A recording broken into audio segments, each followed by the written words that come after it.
कि ये जिंदगी उसी की है जो किसी का हो गया, प्यार में जो खो गया। दर्शन किया भगवत अनुग्रह प्राप्त उद्धव ने। कृष्ण प्रेम से भरी विशुद्ध प्रीति से सुसज्जित उन गोपांगनाओं का, उन गोपी जनों का, और कह उठा उद्धव जी का हृदय, आसामहो चरण रेणु जुषामहम श्याम वृंदावने किमपि गुल्मलतौषधीनाम या दुस्त्यजम स्वजनमार पथम च हित्वा भेजुर मुकुंद पदवीम श्रुतिभिर्विज्ञाम। मन ही मन प्रार्थना करने लगे उद्धव प्रभु से कि प्रभु यदि संभव हो और आपकी मुझ पर कृपा हो, मुझ पर अनुग्रह हो, तो इस ब्रज भूमि में कोई लता पता होने का अवसर मुझे देना। यदि अगला जन्म मेरा हो तो इस ब्रज भूमि की कोई लता पता हो जाऊं, जिससे इन ब्रज गोपियों की चरण धूल उड़कर मेरे माथे पर पड़ती रहे। उद्धव को अनुभव हो रहा है कि अगर वस्तुतः जीवन धन्य है तो वो इन गोपांगनाओं का ही धन्य है, जिनका रोम रोम स्नात है कृष्ण प्रेम से, जिनके उर अंतर में और जिनके अंतर बाहर में केवल एक ही भाव है। इनके निकट आते ही जैसे किसी पूर्ण प्रफुल्लित पुष्प के पास जाते ही मन बंध जाता है उसके सुंदर रूप से, और अंतर आकर्षित होता है उसकी सुवास की ओर। ऐसे पहली बार उद्धव ने अनुभव किया कि जिसके हृदय में प्रेम प्रकट होता है उसके निकट जाकर कितनी सुखद अनुभूति होती है। उद्धव ने मन ही मन विचार किया कि जीवन का सही अर्थ, जीवन का सही मायना इन्होंने ढूंढा है कि जीवन मिला क्यों है। जो जितना जानता है वो उतना उत्तर देता है। यदि आप पूछें जीवन का अर्थ क्या है, एक बार एक शिष्य ने अपने गुरु से पूछा कि आचार्य मेरा एक प्रश्न है, जीवन का अर्थ क्या है, क्या है इस जीवन का मूल्य। तो गुरुदेव ने एक अमूल्य रत्न हाथ में दिया और कहा कि जाओ, इसे बेचना नहीं, बस केवल इसका मोल पूछते जाना। सबसे पहले कोई फल बेचने वाला मिला, उसने कहा कि देखो जरा इस रत्न का मूल्य क्या होगा। तो रत्न बड़ा सुंदर था, बड़ा आकर्षक था, उसमें बड़ी आभा प्रभा थी। तो फल वाले ने कहा कि भैया बड़ा सुंदर रत्न है, कीमती होगा ये पत्थर। फल वाले को नहीं पता रत्न है, उसने कहा पत्थर है पर बड़ा कीमती होगा, तो अधिक करो तो ये सब के सब फल ले जाओ, रत्न मुझे ये पत्थर मुझे दे दो। उसने कहा नहीं, गुरुदेव ने बेचने से मना किया है, केवल कहा है इसका मूल्य जान लेना, पूछ लेना। थोड़ा और आगे गए, एक और व्यापारी मिला, उसने कहा थोड़ा और अधिक धन दे दूंगा।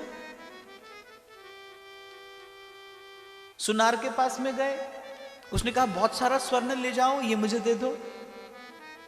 और आगे गए तो एक जौहरी मिला, उस जौहरी ने जैसे ही रत्न को देखा, सबसे पहले उसने सुंदर वस्त्र बिछाकर उस पर उसको विराजमान किया, फिर उसकी प्रदक्षिणा की, क्योंकि वो जानता था कि ये साधारण रत्न नहीं है, ये कोई दैवी संपत्ति है।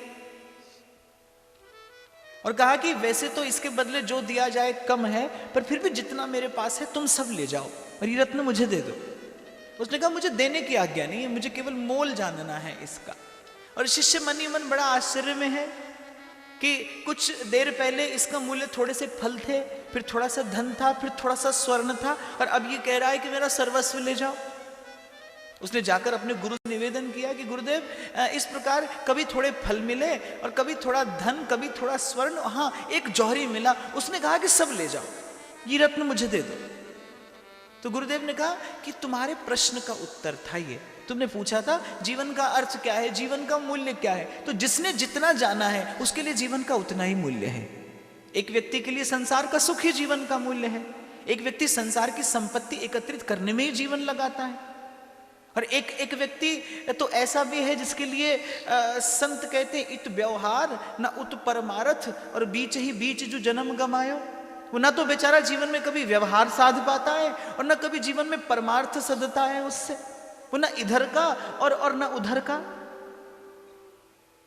एक ऐसा भी होता है, एक व्यक्ति होता है जिसको भगवत कृपा से, पूर्व के पुण्य से सत्संग मिल जाता है, उसका विवेक जग जाता है, वो जान जाता है जीवन का अर्थ क्या है, वो पग पे पैर धर देता है, यात्रा आरंभ होती है उसकी। और कबीर कहता है, तीर्थ नहावे एक फल, संत मिले फल चार, सदगुरु मिले अनंत फल, कहे कबीर विचार। और किसी बड़भागी को कोई जागा हुआ महापुरुष भी मिल जाता है और वो पूरा का पूरा मोल ले लेता है इस जीवन का, वो जीवन का अर्थ जान लेता है। और बस जीवन का अर्थ जानने भर की देरी है, जानत तुम ही हो जाए। पहले भी दिन मैंने निवेदन किया था, उस सत्य का स्वरूप स्वभाव कैसा है। यदि आपके जीवन में केवल सत्य की जिज्ञासा भी हो जाए, यदि आप अपने जीवन में एक प्रश्न ले आए, उत्तर तो आप और मैं नहीं ला सकते, उत्तर तो उसी को मिलता है। तुद पावे ता नाम जपावे, सुख तेरा दिता लिए। उत्तर तो उसके पास में है। मैं तो कहता हूं जीवन में प्रश्न ही ले आइए। आपके मेरे जीवन में तो प्रश्न ही नहीं है। जीवन, इस जीवन के मूल में क्या है, ये जिज्ञासा भी जीवन में कहां है। तो वो सत्य ऐसा है कि उस सत्य की यदि जिज्ञासा हो जाए, उस सत्य को जानने की इच्छा हो जाए, तो जीवन के बहुत सारे अनर्थ दूर हो जाते हैं। इसलिए मैं कई बार व्यासपीठ से निवेदन करता हूं कि आप केवल साधक होने का प्रयास करिए। आप सतत, आप में ये वृत्ति जागृत रहे कि आप साधक हैं। आपको अपने जीवन को साधना है, आपको अपने जीवन को सुंदर बनाना है, जीवन को प्रभु के योग्य बनाना है, जीवन को भजन के अनुरूप बनाना है। ये साधक वृत्ति जीवन में आए। तो जिसने जितना जाना है उसके लिए जीवन का उतना ही अर्थ है। उद्धव भी बहुत कुछ जानते थे ब्रज में आने से पहले। विगत 2 दिनों से चर्चा हो रही कि उद्धव कोई साधारण मनुष्य नहीं है, वो भगवान के नित्य सखा हैं, वो भगवान के नित्य पार्षद हैं। और शास्त्र तो कहता है उद्धव भगवान की विजय मूर्ति हैं। विजय मूर्ति अर्थात जहां कहीं भगवान नहीं जा सकते वहां भगवान उद्धव को भेज देते हैं, ये कहकर कि उद्धव मेरे ही जैसे हैं। वो रूप में, गुण में भगवान के जैसे हैं, बहुत कुछ जानते हैं, वो श्री कृष्ण के विषय में बहुत कुछ जानते हैं। लेकिन आज आकर उद्धव को लग रहा है कि मैंने जीवन का अर्थ आज जाना है कि मनुष्य का जीवन मिला ही क्यों है। इस जीवन का परम फल अगर कोई है तो बस वो यही प्रेम का भाव है, वो श्री कृष्ण के प्रति, श्री कृष्ण के चरणों के प्रति वो अनुराग है। यही जीवन का एकमात्र अर्थ है। हमारे हिद्दास बाबा कहते थे कि निराली शान रखती हैं मेरे दिलदार की आंखें, और छुरी है या के खंजर हैं मेरे सरकार की आंखें। वो नादा हैं जिन्होंने दुनिया में आके और कुछ देखा, वो नादा हैं जिन्होंने दुनिया में आके और कुछ देखा, और ना देखी यार की आंखें तो फिर बेकार की आंखें। इस जीवन का अगर कोई परम लाभ है, मैं ऐसा नहीं कह रहा कि इसके अतिरिक्त जो पाया जाए वो निरर्थक है, लेकिन इसके अतिरिक्त जो पाया जाएगा उसका प्रतिफल संसार ही है। बड़ी से बड़ी संपत्ति, ऊंची से ऊंची प्रतिष्ठा, बड़े से बड़ा सम्मान। एक बात गांठ बांध लीजिए, संसार से आप संसार के अतिरिक्त कुछ नहीं पा सकते। और संसार का एक ही अर्थ है। अगर व्याकरण की दृष्टि से मैं बताऊं, the grammatical meaning of the word संसार, द ग्रामेटिकल मीनिंग, अगर व्याकरण की दृष्टि से भी मैं संसार का अर्थ बताऊं तो वो यही है कि अब है और अब नहीं, जो सरक रहा है धीरे धीरे। जो कल था आज नहीं है, जो कल कुछ और था आज कुछ और है, और कल कुछ और हो जाएगा। इसी का नाम संसार है, जो सरक रहा है, इसमें पल पल क्षय हो रहा है, इसमें पल पल क्षरण हो रहा है। अर्थात यहां से आप जो भी पाएंगे वो यहां जैसा ही है।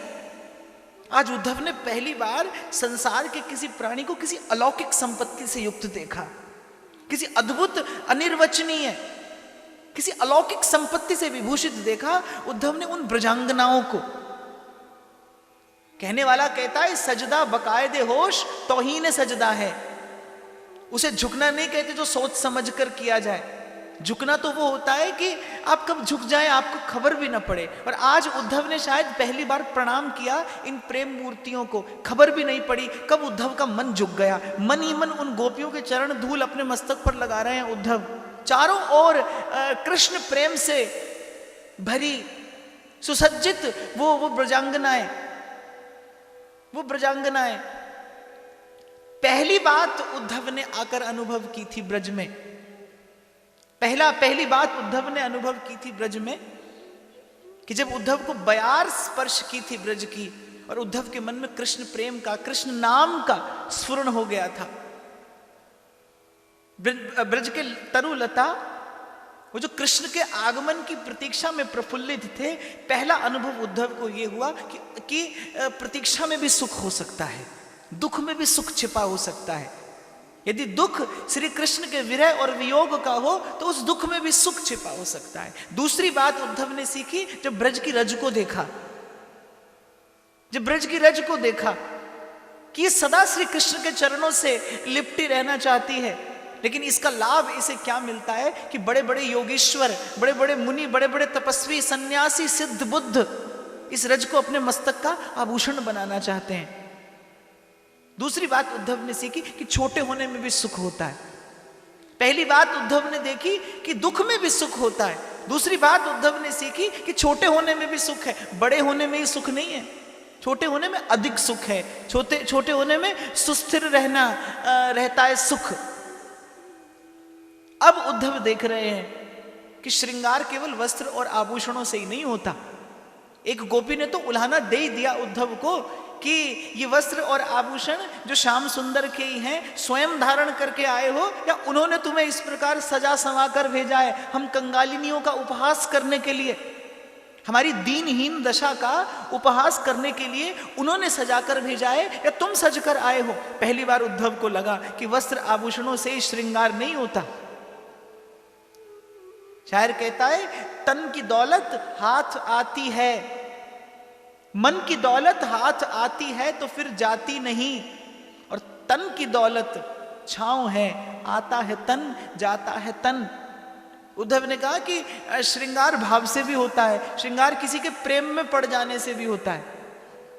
किसी का प्रेम आपके उर अंतर को सजा देता है। पूर्व भी कई बार इस विषय पर चर्चा हुई कि भक्ति का मार्ग है तो लंबा, क्योंकि प्रतीक्षा का मार्ग है। भक्त के पास तो कोई साधन नहीं है,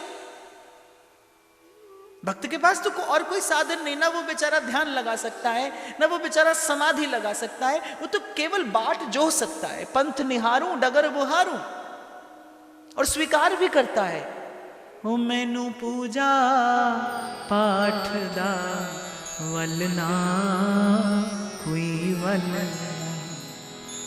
मेरे विच कोई गुणा वाली गल ना कोई गल, ना मैं सोनी ते ना गुण पल्ले किसदा मान करे सा।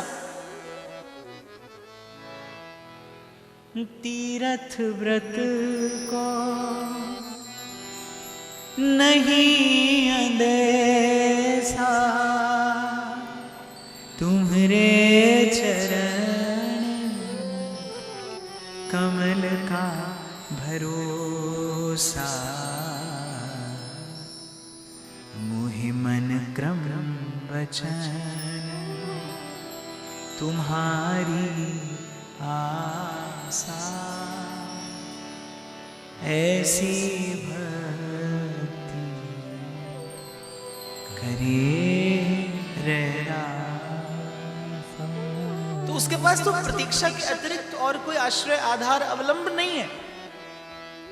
लेकिन मैंने निवेदन किया था व्यासपीठ से कि मार्ग लंबा है पर बड़ा सुंदर है। इस मार्ग पर चलना बड़ा सुखद है। फल रूपत्वात् नारद कहते भक्ति अपने साधन काल में भी बड़ी मधुर है, बड़ी सरस है। ये साधन काल में भी मधुर है। पग पग पर भक्ति महारानी अपनी दैवी संपत्ति देकर जीव को सुधन्य बनाती है।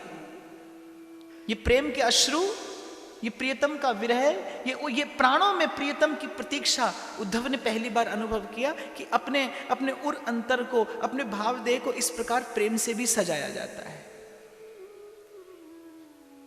एक बड़ी अद्भुत बात देखने में आई यहां कि जो गोपांगनाएं कभी कभी श्याम तमाल को कृष्ण समझकर उसका आलिंगन कर लिया करती थी, लिपट जाया करती थी उससे, कभी कभी भंवरे को ही कृष्ण समझकर उससे बात किया करती थी, कभी कभी अब जल से भरे मेघों को देखकर हा कृष्ण कहकर पुकारा करती थी। बिल्कुल कृष्ण के जैसा कोई सामने खड़ा है, लेकिन गोपियों को उनकी ओर कोई आकर्षण नहीं हुआ। इसीलिए साईं बुल्ले शाह कहते हैं, रब ते तो दूर नहीं पर तेरा भी कसूर नहीं, वेखन वाली अख जेड़ी ओदे विच नूर नहीं। और प्रेम वो भीतर की आंख खोल देता है, प्रेमी के उर अंतर के नेत्र खुल जाते हैं। जो श्याम तमाल को कृष्ण समझकर लिपट जाती थी, कृष्ण के प्रेम में विह्वला वो गोपियां, उन्होंने बिल्कुल कृष्ण के जैसा कोई सामने खड़ा देखा, लेकिन दूर खड़ी रही, निकट आई नहीं, आने का प्रयास नहीं किया। और तो और उद्धव में गोपी को कोई आकर्षण नहीं हुआ। अगर आकर्षण हुआ तो उद्धव के वस्त्रों से आती उस सुगंध से हुआ जो श्री कृष्ण के अंगों की सुगंध थी। उद्धव के वक्षस्थल पर जो बैजंती माला झूल रही थी, गोपी को आकर्षण उस बैजंती माला में हुआ। इसीलिए नारद जी ने खूब छांट कर कहा कि भाई भक्त है तो ब्रज की गोपी है, जो खुले नेत्रों से भी कृष्ण देखती है, बंद नेत्रों से भी कृष्ण देखती है। सुनाई पड़ा उद्धव के कान में, दो गोपियां परस्पर वार्ता कर रही थी, यहां गोपी वहां गोपी, घिरे बैठे उद्धव गोपांगनाओं से। सबके मन में एक प्रश्न है, सबके नेत्रों से वो प्रश्न झलक रहा है, लेकिन अभी तो उद्धव दर्शन करने में मग्न है। आज पहली बार उद्धव को किसी भगवदीय का दर्शन हुआ है। अभी तो उद्धव दर्शन करने में मग्न है, और वो जो स्वर सुनकर उद्धव आकर्षित हुए थे उस सघन कुंज की ओर, कान में पड़ा एक और स्वर। जैसा मैंने निवेदन किया, गोपी बंद आंख से भी कृष्ण देखती है, खुली आंख से भी कृष्ण देखती है। जित देखूं तित श्याममयी है। जब मन रंगता है, किसी ने कहा है कि दीदार का शौक है तो फिर नजर पैदा कर। वो कौन सी जा है जहां जलवा ए हुस्न यार ना हो। जो दीदार का शौक है फिर नजर पैदा कर। तो जब मन रंगता है, जब मन प्रेम में रंगता है, फिर जहां देखो कहीं कहीं से हर चेहरा उन जैसा लगता है, जब हृदय रंग जाता है। उद्धव ने देखा आज कि जिसके तन मन प्राण कृष्ण प्रेम में रंगे हैं, उसकी गतिमति कैसी होती है। कान में पड़ा स्वर उद्धव के, रात शाम सपने में देखे, रात शाम सपने में देखे, भरी आए नैन ढुरक गयो कजरा, श्याम बिना उमगे बदरा। रात शाम सपने में देखे, रात शाम सपने में देखे, भरी आए नैन ढुरक गयो कजरा, श्याम बिना उमगे बदरा, श्याम बिना उमगे बदरा। रात शाम सपने में देखे, रात शाम सपने में देखे, रात शाम सपने में देखे, भरी आए नैन ढुरक गयो कजरा, श्याम बिना उमगे बदरा, श्याम बिना उमगे बदरा। चंचल चपल तहि चित चोर, चंचल चपल तहि चित चोर,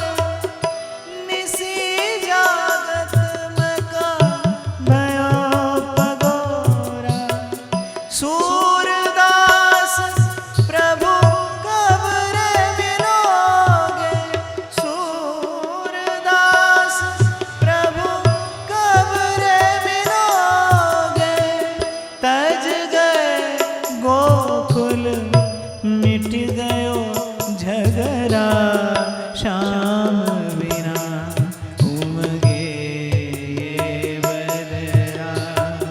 रात शाम सपने में देखे, रात शाम सपने में देखे।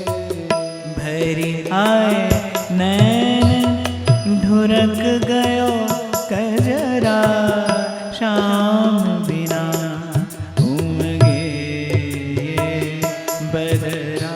श्याम बिना उमगे ये बदरा, श्याम बिना उमगे बदरा। और सूरदास लिखते हैं, निस दिन बरसत नैन हमारे, सदा रहत पावस ऋतु इन पर। जब से शाम सिधारे, अंजन थिर न रहत अखियन में। गोपियां श्रृंगार करती हैं, क्यों? क्योंकि प्रीतम कहकर गए हैं आऊंगा। यदि आएंगे और इस अवस्था में देखेंगे तो उनके हृदय को बड़ा कष्ट होगा। गोपी का श्रृंगार किसके लिए? कृष्ण के सुख के लिए है। कृष्ण के सुख के लिए हो तो ही श्रृंगार है, किसी और के सुख के लिए हो तो श्रृंगार विकार है। इसीलिए महात्मा लोग कभी श्रृंगार की चर्चा व्यासपीठ से नहीं करते। केवल गोपी का ही ऐसा श्रृंगार है जिसको कहने में एक संत विरक्त भी अपने आप को धन्य समझता है। क्यों? क्योंकि वो श्रृंगार श्री कृष्ण के सुख के लिए, इसलिए श्रृंगार करती हैं कि प्रियतम कहकर गए हैं कि आऊंगा। यदि आएंगे और इस अवस्था में हमें देखेंगे तो देखकर बड़ा कष्ट होगा, केवल इसलिए सजती हैं। लेकिन अंजन थिर न रहत अखियन में। सूरदास कहते कि वो जो नेत्रों में वो जो काजल की रेख लगाती हैं वो स्थिर रहता नहीं, क्योंकि निस्दिन बरसत नैन हमारे। कंचुक पट सूखत नहीं कबहू, बोले वक्षस्थल का वो वस्त्र कभी सूखता नहीं।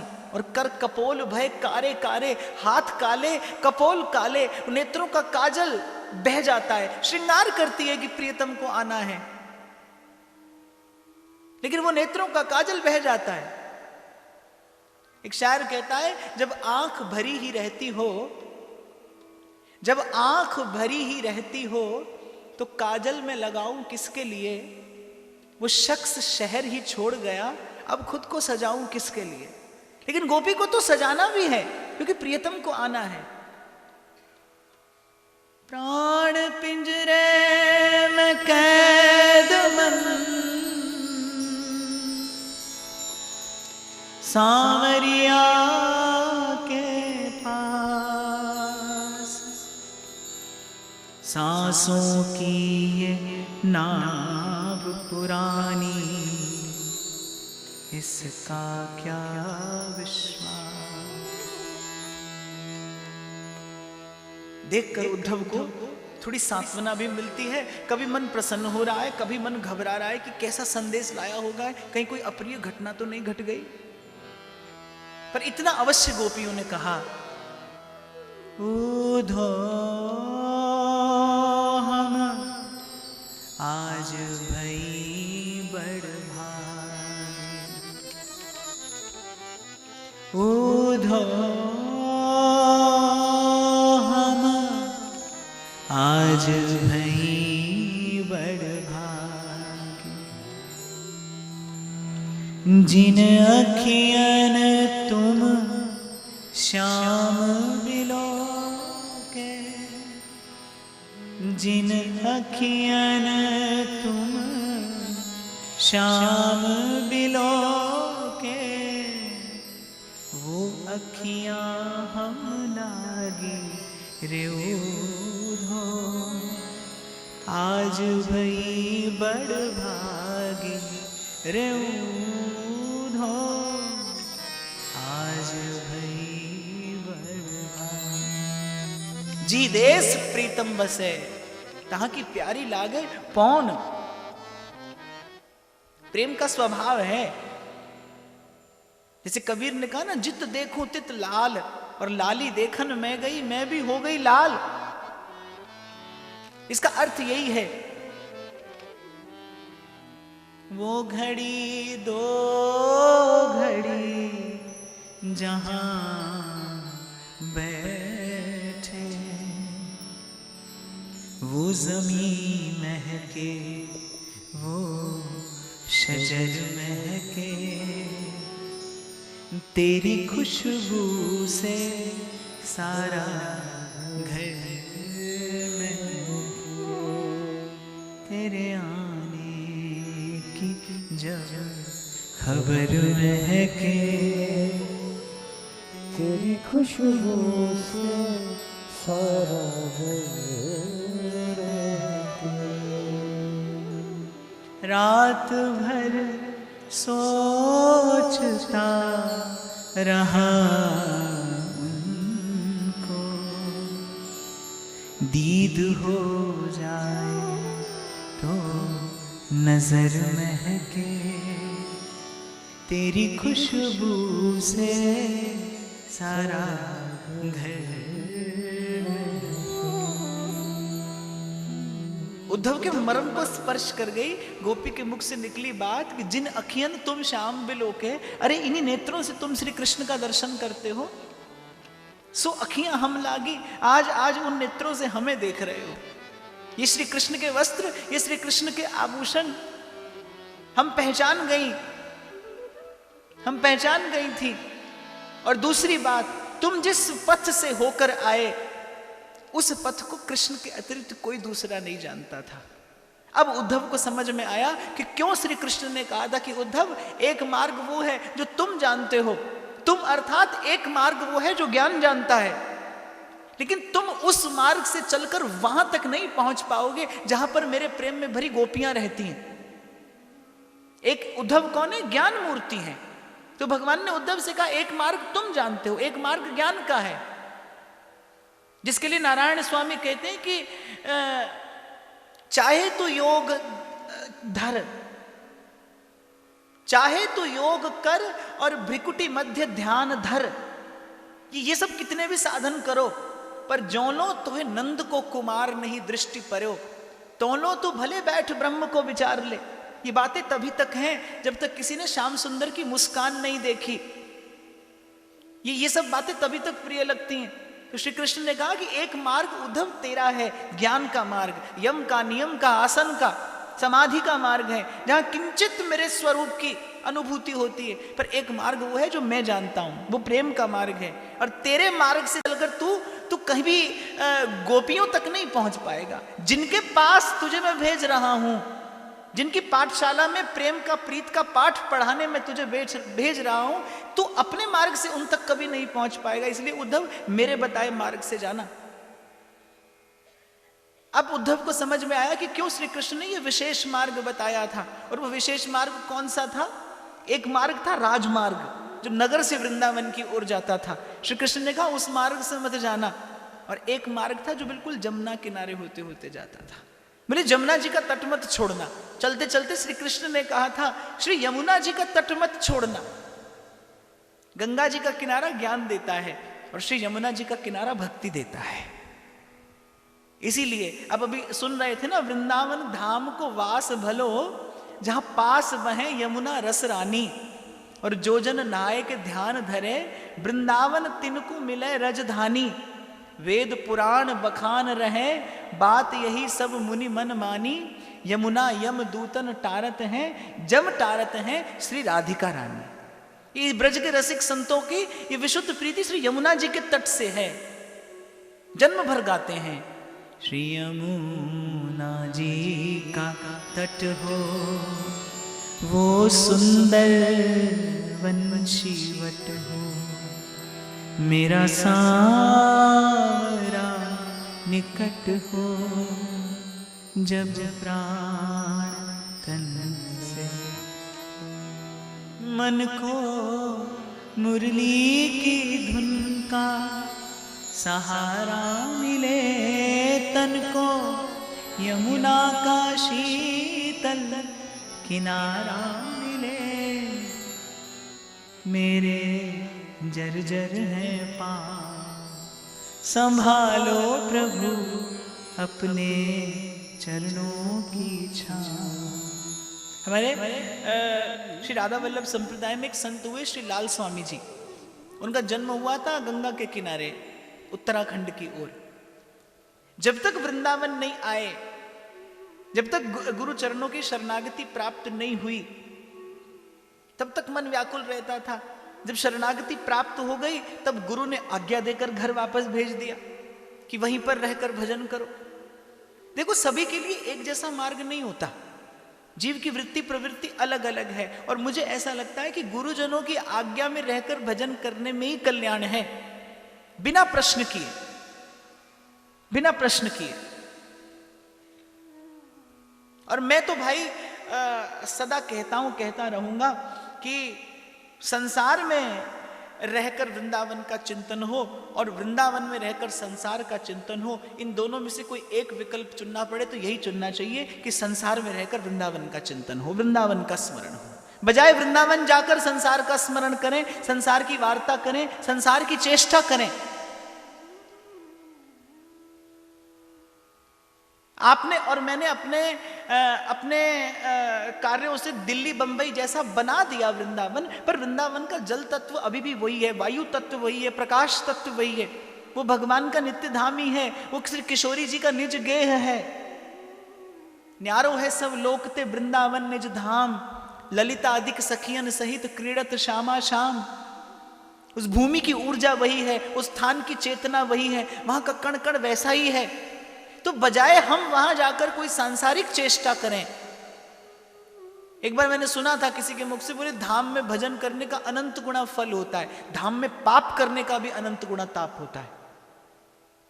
जब आपको यह कहा जाता है ना कि पहले घर को वृंदावन बनाइए, वो इसीलिए कहा जाता है कि वृंदावन वास की धीरे धीरे योग्यता अर्जित की जाए वृंदावन का भजन करके। ध्रुवदास जी कह रहे हैं, वृंदावन को नाम रट, वृंदावन को देख, वृंदावन सो प्रीत कर और वृंदावन उर्लेख।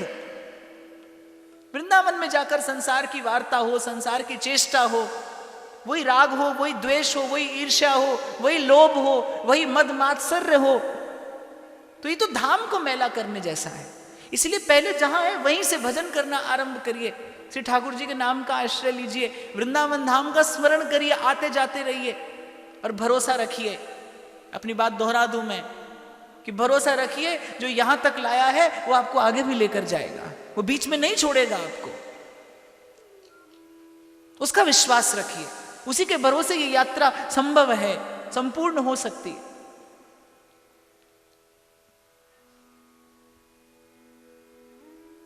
तो उद्धव, तुम जो मार्ग जानते हो वो मार्ग समाधि तक ले जाकर छोड़ देता है, उससे आगे उसकी गम नहीं। इसलिए जो मार्ग मैं बता रहा हूं उस मार्ग से जाना। और वो मार्ग कैसा है कि यमुना का किनारा मत छोड़ना, यमुना का तट न छोड़ना।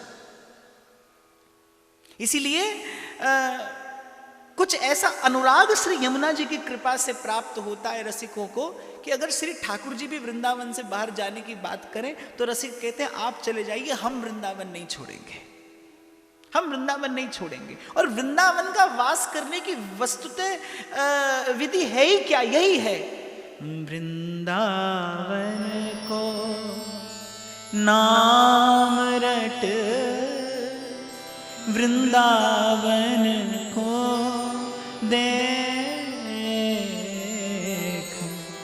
वृंदावन सो प्रीति कर, वृंदावन उर्लेख।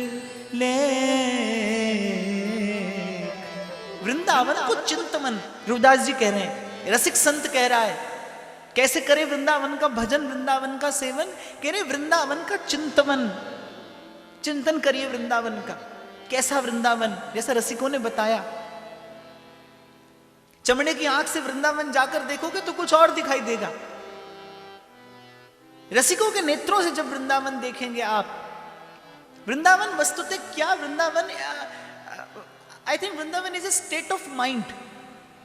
आपकी चेतना पहुंचती है उस धरातल पर, आरोहण करते करते, भजन करते करते, जब शुद्ध बुद्ध होता है और अंतर प्रेम के योग्य होता है, मन अनुकूल बनता है प्रीति के। कल भी मैंने कहा था, अभी मन और बुद्धि को रोग है। अब विचार करना कि मन में राग द्वेष आता है कि नहीं आता? आता है ना।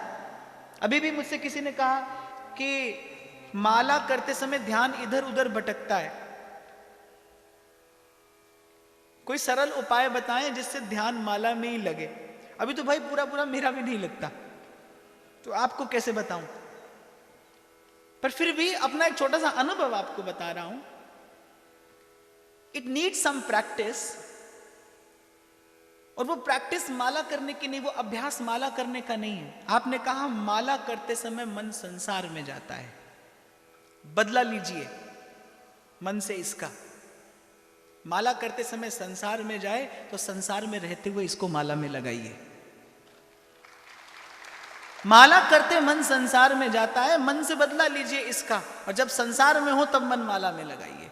आप कल भी मैंने आपसे कहा था, यही मार्ग तो गोपी ने बताया, ऊधो मन ना भय 10-20। आप जिस मन से सारा दिन संसार का व्यवहार करते हैं, इसीलिए मैंने पूछा मन में राग है, मन में द्वेष है, जिस मन से सारा दिन संसार का व्यवहार होता है, सारा दिन संसार का चिंतन होता है, आप कैसे अपेक्षा करते हैं उसी मन से कि जब आप बैठे और वो प्रभु के भजन में लग जाए। इसीलिए मैं कह रहा हूं कि संसार में रहकर स्वयं को साधा जाता है। संसार से हटकर कोई और रीति नहीं है, कोई और स्थान नहीं है। कभी भी छोड़ने का प्रयास मत करना, कभी भी छूटने का प्रयास मत करना। प्रयास करना तो स्वयं को साधने का प्रयास करना।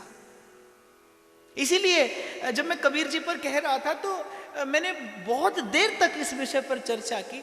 बात तो कबीर ने बड़े साधारण शब्दों में कही, लेकिन बड़े मर्म की बात है कि जब वो कहता है कबीरा खड़ा बाजार में मांगे सबकी खैर, यही रहकर साधा है उसने। यही रास्ता आपके और मेरे लिए भी है। छूटकर बचकर भाग जाने का कोई उपाय नहीं है। मैंने तो कई बार सुनाया आपको कि ये तो सुरसा है और इसको ब्रह्मा का वरदान है, इसे लांघ कर कोई नहीं जा सकता। तो हनुमान जी जैसा कोई बुद्धिमान होता है तो वो बहुत छोटा होना अर्थात मान लेना कि इससे जीत कर कोई नहीं जा सकता।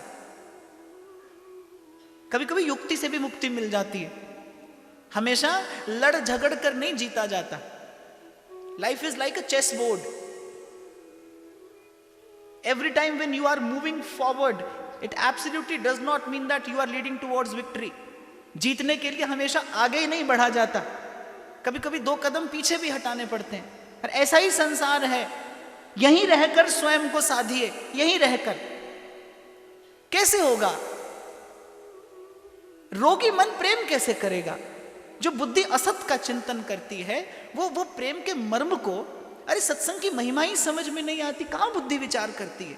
कहां आप सत्य का चिंतन करते हैं? कहां सत्य के चिंतन का अभ्यास है जीवन में? बार बार सुनने का यही तो लाभ है। सुनने से संस्कार पड़ता है। संसार की बात सुनते हैं तो संसार मन में आता है कि नहीं?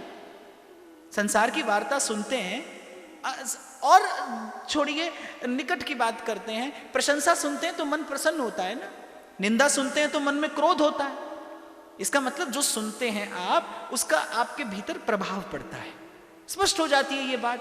जो भी आप कान से सुनते हैं उसका कहीं आपके भीतर प्रभाव पड़ता है। तो जब भगवत यश सुनते हैं, जब भगवान की कथा सुनते हैं, उसका भी कुछ प्रभाव पड़ता है, संस्कार पड़ जाता है। सुनने से स्मरण का अभ्यास होता है, सुनने से चिंतन का अभ्यास होता है। अरे 100 बार झूठ भी कहा जाए ना तो सच लगने लगता है। 100 बार यदि एक असत्य को दोहराया जाए तो there is an energy in repetition of a word. मंत्र जप क्या है? कि बार बार दोहराना ही तो मंत्र की सिद्धि है। बार बार जपने से एक रसायन उत्पन्न होता है आपके भीतर। इसको विज्ञान भी मानता है। जब आप एक शब्द बार बार कहते हैं तो एक ऊर्जा प्रकट होती है। There is a vibration, a resonance of the word, repercussion of what you are chanting. बार बार कहेंगे तो उस शब्द की या तो सकारात्मक ऊर्जा होगी या नकारात्मक ऊर्जा होगी। किसी को गाली देते जाइए, you will start feeling something negative around you after a while. आप देते जाइए किसी को गाली, किसी को दीजिए अपशब्द। क्रोध करने वाला सबसे पहले स्वयं जलता है, दूसरा तो बाद में कष्ट पाता है, पहले तो क्रोध करने वाला स्वयं कष्ट पाता है। और ऐसे ही प्रशंसा करिए किसी को सद्भाव दीजिए अपने शब्दों से। 2 बोल किसी से प्रेम से बोलिए, आप देखिए आपके मन में आनंद होने लगेगा। मंत्र का जब बिल्कुल ये बहुत मंत्र ऐसे होते हैं जिनका कोई अर्थ नहीं होता, लेकिन उनको बार बार जपने से उनको बार बार रटने से उस मंत्र में एक ऊर्जा प्रकट होती है, एक शक्ति प्रकट होती है, जिसको सिद्धि कहा जाता है। और फिर 100 बार एक असत्य कह देने से सत्य जैसा लगने लगता है। फिर ये जो कहा जा रहा है, ये तो आद सच जुगाद सच है भी सच और नानक होसी भी सच, ये तो परम सत्य है। तो बड़े थोड़े से अभ्यास से, इसीलिए संत लोग बड़े सरल शब्दों में कह देते हैं, सिमरिए नाम रूप बिन देखे कौड़ी लगे ना दान, नाम के भाने खिंचे आएंगे आखिर एक दिन राम, राम से बड़ा राम का नाम, राम से बड़ा राम का